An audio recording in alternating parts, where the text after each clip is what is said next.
Okay, you guys, so you know tonight is just like meal prepping night for me because we have been in Houston the last couple days because, believe it or not, our oldest daughter turned 20 years old and she had a birthday on Monday and is doing an internship with the Houston Rodeo. So we went to visit her, and so I meal prepped some things on Sunday. Was it Sunday? Sunday before we left, and then or Saturday. I think it was Saturday. And then we just got home yesterday, and so I'm trying to prep a few things because I have to work the next couple days. So I thought I would just go ahead and share with y'all what I do with butternut squash. Now, if you are a picky eater like me, you're probably thinking, oh, Dolly, no, I'm not going to eat butternut squash. Okay, so I never believed that I would like butternut squash. But I had a couple friends share with me their recipes of how they roast butternut squash and how it tastes really good. And so I thought I'd give it a try. So, you know, that's how we learn and grow, is by making sure that we're continually trying new things. So I went ahead and tried this recipe, and I really liked it. I have taken, I've prepped it and taken it with me when we went on our Vegas trip a couple weeks ago, and I took it with me to Houston for the last couple of days. Something easy to heat up.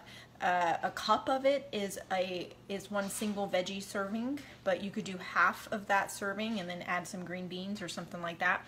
But squash does have really good nutritional value, and as long as you're cooking it to where you're not destroying the nutritional value, it is really good for you. So I highly encourage you, Haley, to try it if you can. So I wanted to just show you what I do. So this is butternut squash already cut up and washed from my local grocery store.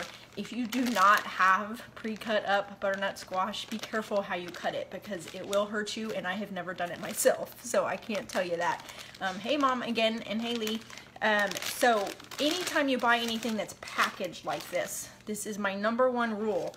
Always look at the ingredients, and you can see here that it just says butternut squash. It doesn't have added sugar, it doesn't have anything else added to it. It's simply butternut squash cut up and put in a bag so that it is easier for us to use. So I actually have 3 bags of it, and I am going to put it all in my little bowl here. Okay, so I've got it all right there.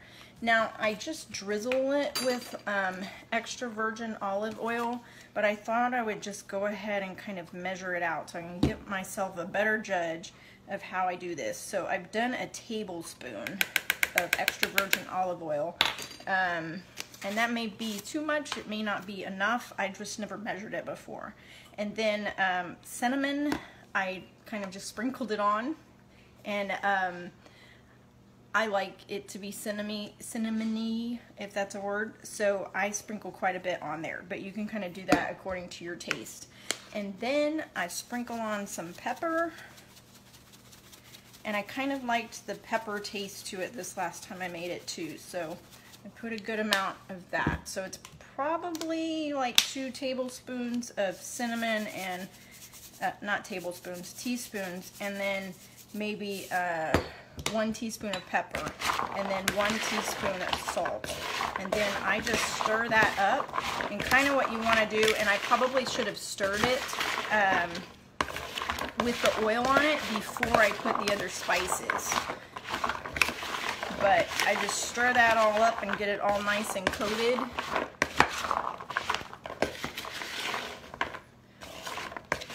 So Lee says if anyone buys an actual butternut squash, a trick to cutting it up is to microwave it first. It softens it some, so you may keep some of those digits attached to your hands. I remember you posting about it, and was that you that had suggested that, or was that your sister? I thought it was somebody was helping you learn how to cut it up. I have not tried that. It actually does not look very moist with that oil, so I'm adding a little bit more oil to it. Oops. So I'm just stirring that up real good, and I think I'm actually going to add a little bit more cinnamon. I like cinnamon.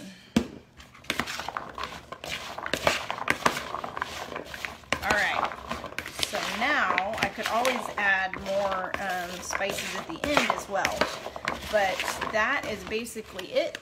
It is there in the bowl, it's coated with all of that, and then I have a cookie sheet here with some foil on it. You could probably also do parchment paper. but I just pour that on the pan and spread it out to where it's in a single layer. I'm not sure what that was beeping. So I put that into a single layer on the cookie sheet, and then I am gonna put it in the oven, and I've had different people say different things. What do you do, Lee?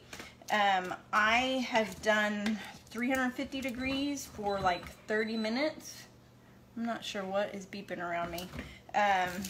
It's probably something that I'm cooking and I forgot. I've done 350 degrees for 30 to 40 minutes. I've done 400 degrees for like 20 minutes. And then the bag for this from our local grocery store actually has directions, and it says to do, I do not know what that beeping sound is. It says to preheat your oven to 425, drizzle it with the olive oil, and sprinkle with salt and pepper, and then bake it for 10 to 20 minutes. So I'm gonna do the 425 this time and see how that goes. I did 400 last time, I think. So give that a try. Even if you're a picky eater, I highly encourage you to try it. Nutrition is like the foundation of our health. So it is something that is discounted so much. And I truly believe that my nutrition over the last 3 years and the change in my habits is really what kept that mass in my colon from being larger and more aggressive at this point when they found it last November. So I'm sure that there's other people out there that have similar testimonies. So you've got to get your body, you've got to give your body all the fuel that it can to fight the stress of life. So don't discount your nutrition. You need to be drinking plenty of water, and you need to be eating food that is good and nutritious for you, not things that are devoid of nutrition that have been sitting on a shelf for a year and that have a ton of preservatives on them. Try to get things that have come from the earth, if that makes any sense.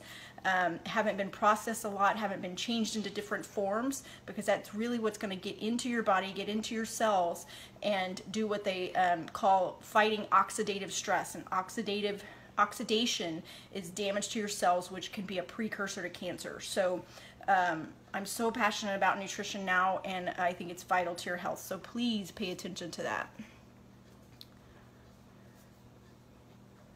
Okay, so you don't really have a method that you use either.